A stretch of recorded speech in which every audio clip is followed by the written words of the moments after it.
बुद्ध शान्ति ward number 6 को पुल यति लामो, नेपालको तेस्रो पुल अरे।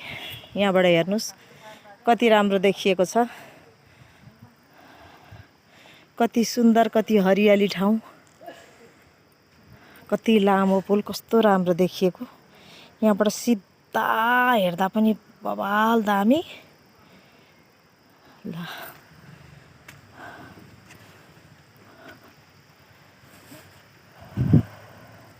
गलेर बस्नु भयो क्या हो?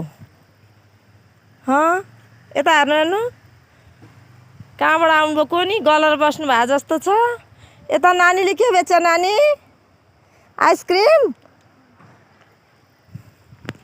ल हामी पनि घुम्न आएका थियौँ, अब जाँदैछौँ। तपाईँहरूलाई पनि देखाइहालेँ पुल, राम्रो रहेछ। पसिनै पसिना, गर्मी गर्मी। ल बाई बाई।